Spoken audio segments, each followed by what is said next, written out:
Hello, you have stumbled onto another episode of Get Your Fill, Financial Independence and Long Life, where we strive for ways to achieve those two goals and we invite our friends to help us. And today we are lucky to be joined by Ann McNeill. Ann has so many hats, I hardly know where to begin, but the main hat that she's going to be speaking to us from today is from her hat as a mentor, a speaker, and an inspirational person who has followed the teachings of Think and Grow Rich, followed Napoleon Hill to success, to a world of financial abundance, which is where we're all headed. If we're lucky, if we're working if we're doing our thing. So, Ann, thank you so much for being with us this morning. My pleasure, Chris. And if you were watching, if you are on the website, which is getyourfillpodcast.com, you can watch the video and you can see Ann driving to her first, or probably not her first meeting of the day. Even though it's early in the morning and some people are just waking up, we're already having meetings here. Ann's already up, showered, dressed, and in the car. Which is the case even when we have our 7 a.m. meetings for the investment club. So Ann is part 2 of our series about millionaire mindset. And as we discussed last week, if you are not already a millionaire, the question is, why not? And the more discovery that I've done, the more probing and research, and the more people I've spoken to, it seems to come down to mindset. And I know, Ann, in your own path to developing your millionaire mindset, and what steps do you feel that you personally took in order to prepare your life and your mind to accept abundance? Chris, I would really have to say the first step for me was the recognition and acknowledgement of the fact that I was broke, broken, and hopeless. And it actually reminds me of AA. Now, I've never been in AA, but I do know that one of the 12 steps from AA is to acknowledge that there's a problem. And I would say for myself, I can't speak for anybody else, but for myself, I first had to acknowledge that there was a problem. And the problem acknowledgement for me actually happened at 9 p.m. December 31st, 1979. Yes. When I picked up a copy of the book Think and Grow Rich and began to read it, and then allowed it to read me. And that was my introduction to the realization that I needed to have mental surgery and a mindset shift to first recognize where I was. And actually, there's a quote that Napoleon Hill says, it's one of my favorite quotes, and he says that greatness, Chris, is the ability to recognize the power of your own mind. That's first. Then embrace it, and second, and then use it. And so for me, that has been a long journey. And actually, I'm still on the road to self-discovery and recovery. So I would say for me that would be the first step. Okay. And then now when you made that realization and you said, okay, well, I'm not in a good place financially, I'm not where I want to be financially, then and I'm assuming that other people are also kind of sort of be able to follow your road and bring themselves along using some of the same steps. So first we realize what we are, take a little mental inventory and a little financial inventory and maybe emotional and even physical inventory, right? And then what? Exactly. Then what can we do to start to solve the situation or improve the situation that we find ourselves in after we take that inventory? Well, and I go back to myself. First, I had to acknowledge that there was a problem financially, and then I had to, in recognizing how bad it was, I actually sat down that night, December 31st, 1979, because my husband and friends had gone out to celebrate the New Year. I sat down in the first chapter of the book when the author asked me how much money I wanted. and I really had never thought about it. I actually sat down with 11 months of my council checks, and I took a spreadsheet and I actually wrote out for the first time in my adult life where I was spending my money every single month in categories by month.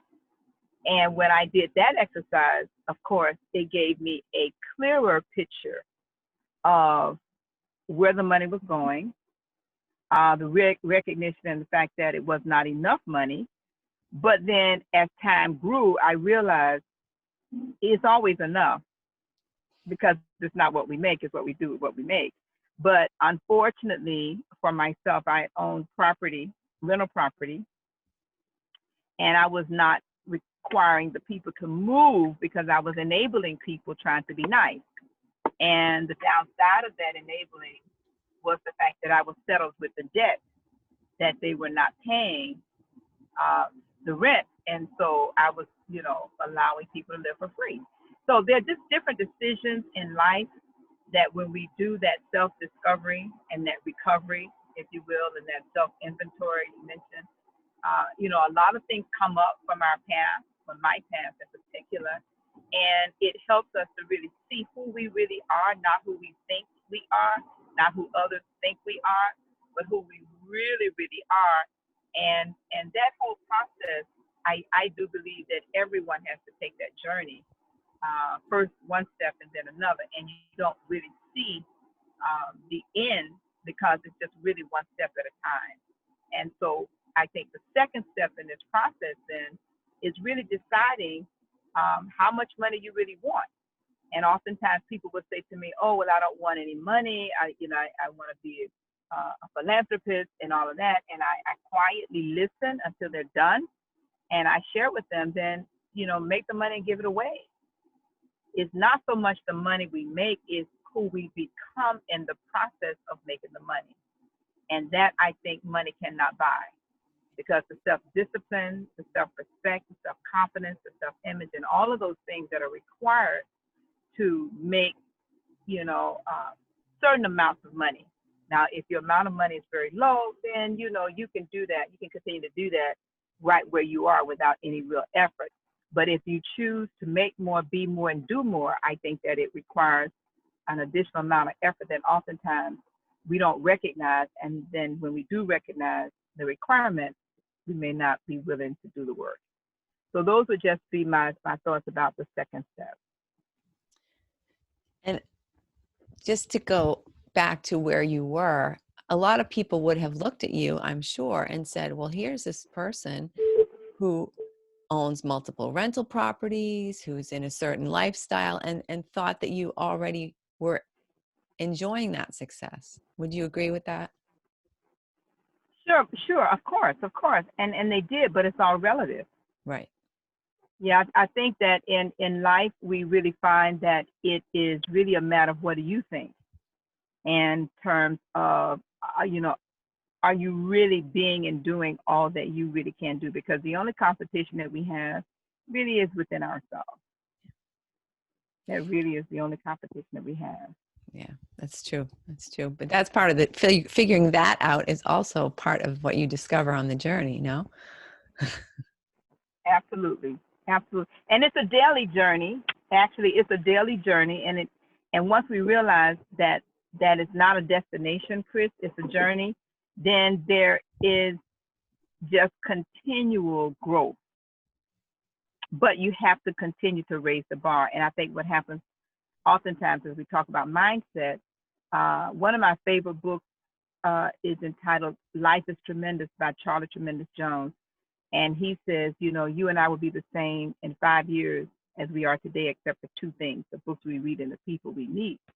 So on this journey, we are challenged, inspired, and encouraged by the books we read and the people we meet on that journey that continue to just pull us to another level mentally.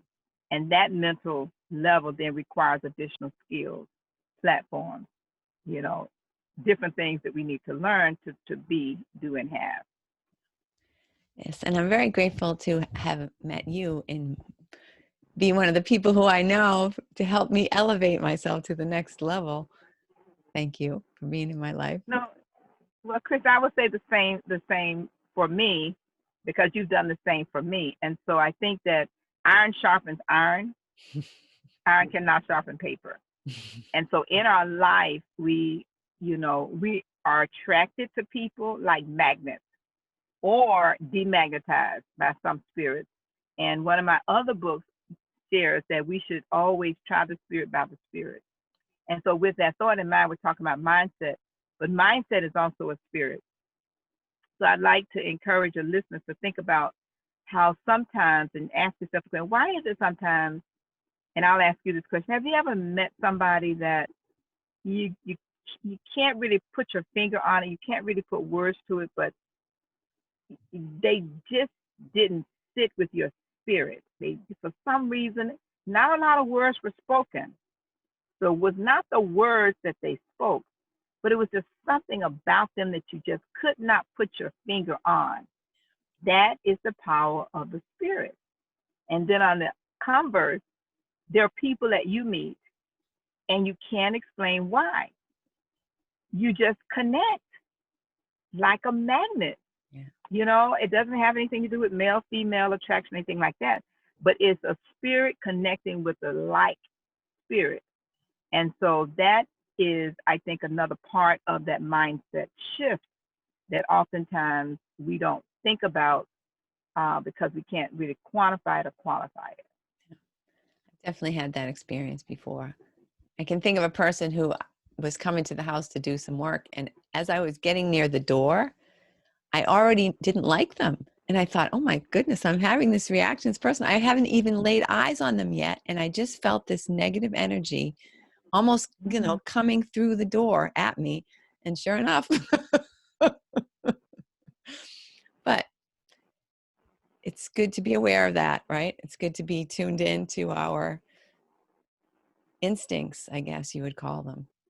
Yeah, you could call it a lot of different things. Some people call it infinite intelligence. Some people, give it different names.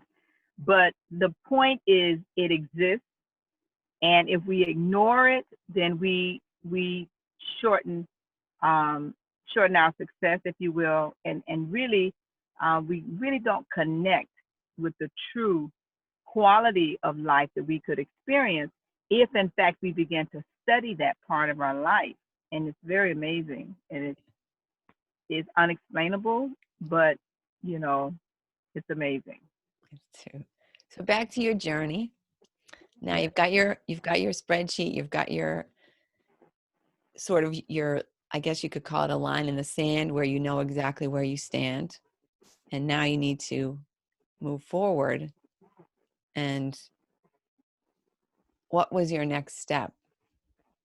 Well, my next step was coming to the realization that I'd done everything what my parents said to do. And what my parents basically told me to do was to, go to school, get a good education, and get a good corporate job. I did that. So that night I sat there with the spreadsheet and looking at how could this be? How could I have done everything I was told to do? I was a quote unquote good girl, right? And so why was I so deeply in debt at this point in my life with no possible way of getting out?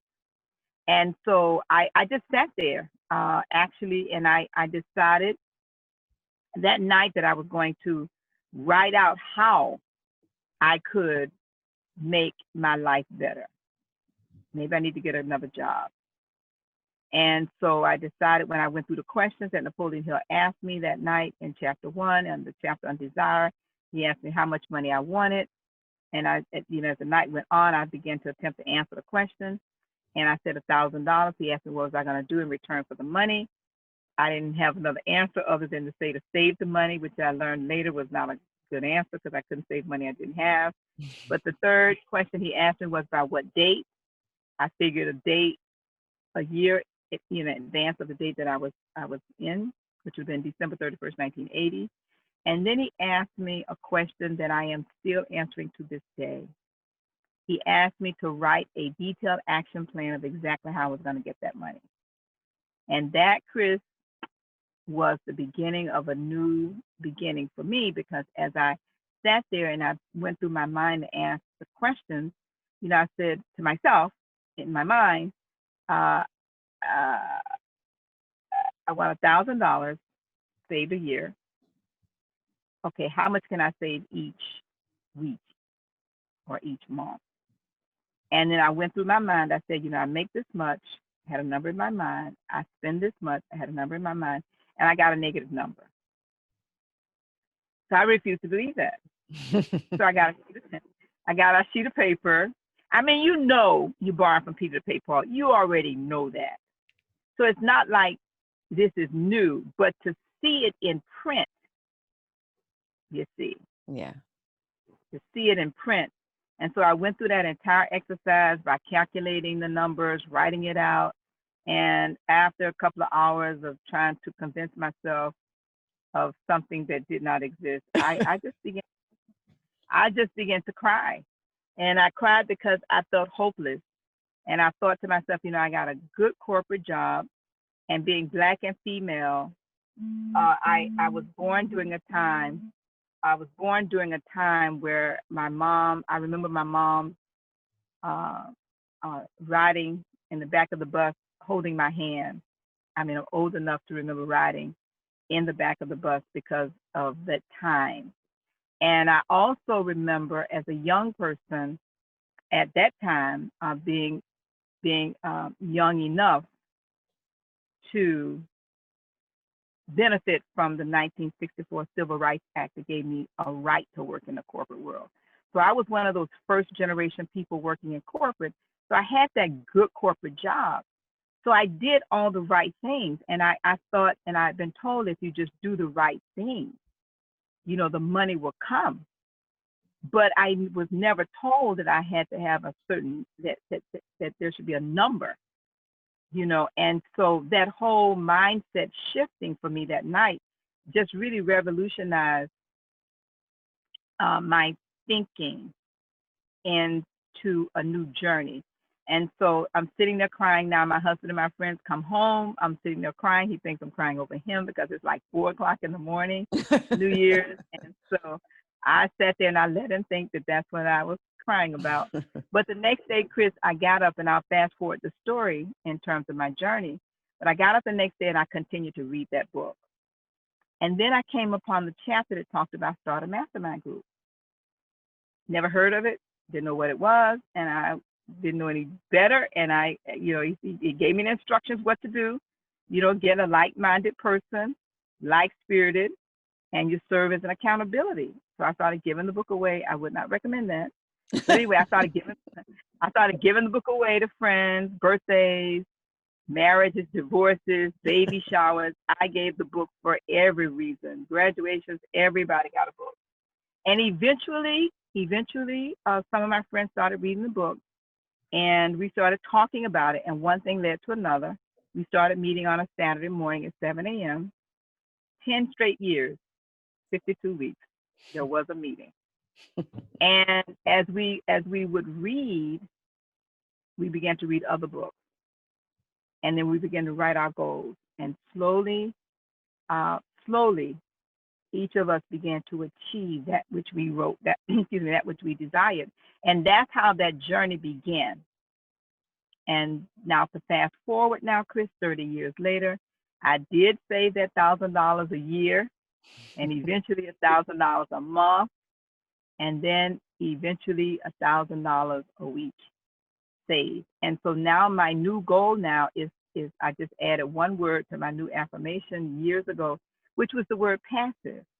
My desire now is to save passive $1,000 a week, passive. And so then that naturally requires a different thinking, and that's where the investing, a lot of other things come in. But again, it's an eternal growth, if you will, because every time you hit a level or you hit a goal, some people say reset the goal. I suggest that you should already have another goal, an aspirational goal, a vision, if you will, that you will never reach. And that vision really should be about service above self. I'm a Rotarian, and our motto is service above self, but literally a vision that will touch millions of lives, something that will pull you, because the money goals are temporal. And once you get the money, you get the house, you get the car, you get the stuff, then what? Yeah. And so when you talk about a mindset shift, I think that money draws us to become that which, will allow you to understand how to. But then once you get the money, then you need to learn how to make that money grow. Once you get the money and learn how to make the money grow, the other side of that, and this is where philanthropy comes in, it becomes a matter of learning how to properly give the money away for the benefit and the good of others. And so that then begins to speak to legacy and begins to speak to living a life of significance. And I think that that's really where the true joy in life lies. And that if people don't, right, if what you were saying, if people just have a financial goal and then they achieve it, there's that emptiness. People have that feeling of emptiness because they think, I'm here, I have this money, I have this stature, I have this car, this house, this whatever, but I'm still not feeling fulfilled. And that's, people become depressed. And and it's never enough. Yeah. And it's never enough. It really is never enough. I was watching the news over the weekend, which I seldom do. My family, we have a family ritual, and in watching the news, I heard an interview by a man that claimed he was poisoned by Putin. And what was very interesting, not so much about being poisoned by him or anything like that, but when he began to talk about all the billions and billions and billions that Putin had, he made the statement. He said, and everybody around him is a billionaire. And then he looked in the camera and he said, it's never enough. So there's no end to it. It will never be enough. And when he said that, and I thought about it, oftentimes when we don't have, we think, well, if I just had another dollar, I could do this and this. And you can put as many zeros behind that dollar. There is a level of self-fulfillment that is not quenched by money. And so that's another conversation, that's another show for another day. But again, the sooner we come to that realization, the sooner we can be not just happy, because happy oftentimes deal with the happenings around you, but you can really begin to become all that you were made to be. And that is, I think, again, speaking to the mindset shift that is required inside of all of us. But that's the journey that each person must decide to take that journey on their own. It's true. And it does also speak sort of to Maslow, right? If you're wondering where your next meal is coming from, if you're having trouble paying your bills, if you're having trouble paying your rent, you really can't. It's very difficult to get your brain to start to think, oh, when I've got enough to eat, then I'm going to start this foundation and I'm going to give my money away, right? It's too big of a leap, I think. Exactly. And that also speaks to clients, for many of us that deal with clients. And I found this in the network marketing business. And that's when I began to realize this whole self-image, because when you're in any kind of network marketing, I'm not promoting any of them, but I think they're all great. I really do. It's not so much about the product, but it's about the system that makes the person, and the person moves the product, right? But I think that when you are involved in any of those organizations, one of the first things that they tell you is to sponsor up. But traditionally, based upon your mindset, you sponsor down.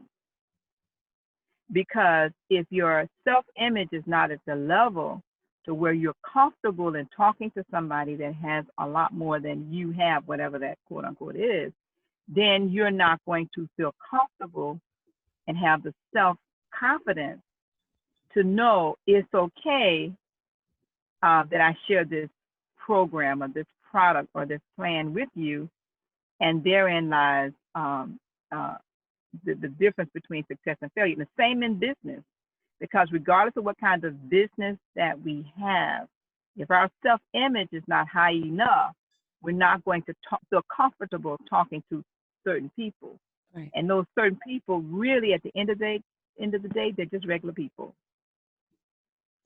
So They're the ones who have the knowledge. We actually were talking about this last week, where you're talking about how Brian Tracy got started in sales, is he was struggling at the bottom of the pile, and he went to speak to the guy who was the best seller in the company, and that guy was happy to share his information, happy to share his story. And you think, why didn't every single person in that company ask this guy how he was so successful? Because they, and as you that's said, they didn't want to, they were afraid to talk to them. Yep, it was all comes down to self-confidence. yeah, exactly. Self-confidence and self-image. And being okay really with whose you are and where you are. Yeah, because we often tend, I'm not enough. I don't know enough. I don't have enough. And so it doesn't matter. One of the statements I loved, I heard an interview by Warren Buffett, and this was during the time of the crisis. And somebody asked him about, because of what was happening in the market, if he would sell. And he literally stopped, and without hesitation, he said, "Sell for what? It's like selling one of my children." He said, "I live in the same house I've always lived in, say 50 years. What am I going to do with more money? I drive the same car." And he went through that whole list. And he said, and he kept saying, what am I going to do with more money? No, I wouldn't sell. Yep. Self-confidence, Yes. self-image. Right, exactly. Now He that's doesn't have to show no. everyone else, right? Look rich or be rich. Another good book also, Chris, is The Millionaire Next Door, Yes. which basically talks about just regular people. And from our experience in being involved with Better Investing, which is a not-for-profit organization that teaches how you analyze stock and how do you invest, just our being involved with that organization, I think, is taught and is teaching how regular people that invest small amounts of money over a long period of time are wealthier and stay wealthy. Start with the mindset shift and the teaching and the learning and the education of how stocks really work. These people oftentimes outpace those who have more temporarily, and that more that the others may have oftentimes is short-lived because they got it quick, they lost it quick.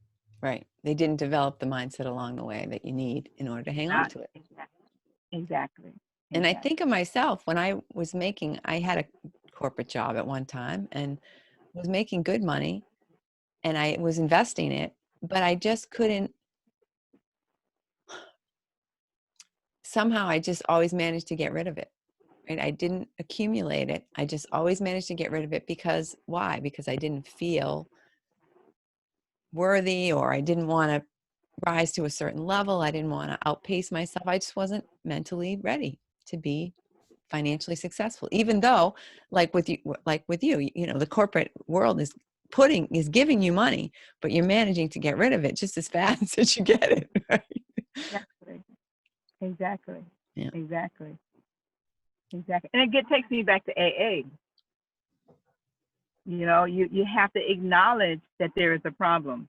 Yeah. And I think that once that problem is acknowledged, then it's easier to then begin to come up with ways by which to overcome the problem. Yeah. And a budget is key. People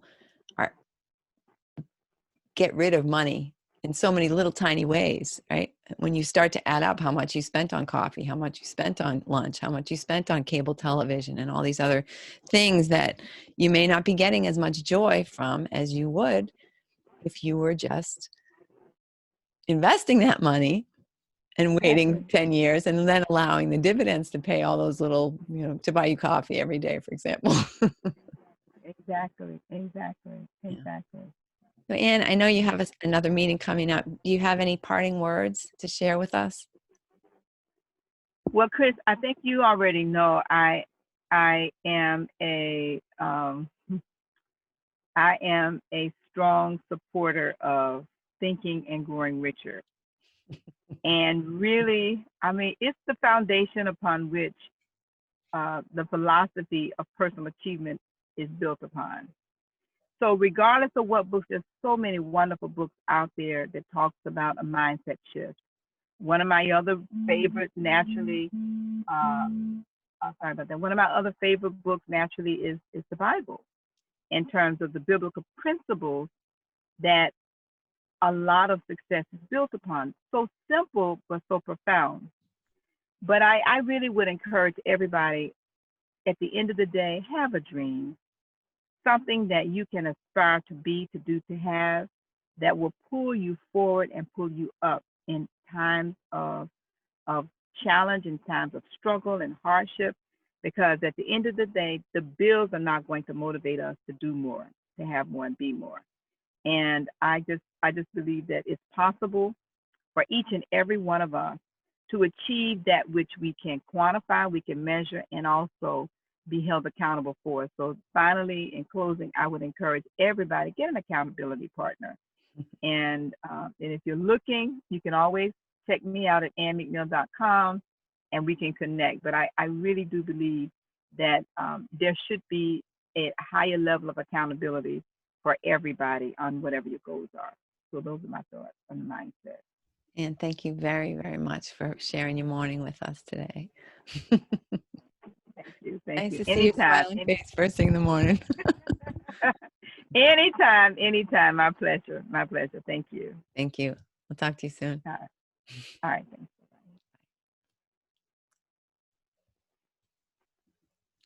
Thanks so much for sharing your time with us today, whether it's morning or whatever time. I really hope that you were able to hear something from Anne that resonated with you, that's going to allow you to go back to your spreadsheet, go back and make a spreadsheet, go back and make a list of goals and dreams and thoughts, or just take a little personal inventory and see what's working in your life and what isn't working. Anne offers a lot of programs that I have personally taken advantage of to help you to develop more self-confidence, to help you to create a goal, a definite chief aim, to help you to, and she offers personal coaching. So I definitely recommend. And McNeill.com, give her a little email and ask her how you could possibly work together. And I would encourage you to please, if you got anything at all out of this podcast today, please share it with a friend. My personal goal for the year, which is coming to a close very soon, is to have at least 1,000 listeners on a regular basis, 1,000 subscribers. And you could be one, and a friend could be one. And these things happen just one little person sharing at a time. So your sharing and your input is very important. And thank you very much for being here today. Next week, we're going to have another person who's going to help us on the road to riches, help us with our millionaire mindset. And I'm going to keep that person a secret for now because I don't know who they are. It's a secret from me as well. But I know the universe is providing me with amazing, wonderful people to speak with and to share with you. So check out the website, getyourfillpodcast.com, and check out the links to all the books that Ann talked about, as well as the video and the transcript and lots of other cool resources. And we have a contest still going on that you really should check out. We're trying to give away lots of money. It could help you potentially to be one step closer to your goals. And also, You can get a free copy of the book for a limited time. My book is called Empower Your Inner Millionaire. It talks about a lot of the principles that you hear in the podcast. It talks about ways to become a real estate investor. Empower Your Inner Millionaire, a woman's guide to financial independence through real estate investing. I'm following my own advice and working on my, what do you want to call it? I'm following my own advice and working on my, oh my God, what's the word? Whatever the word is when you have a whole bunch of property. my dominion, my domain. I'm building my domain. Anyway, have a fantastic week, and I look forward to sharing something fun with you next week.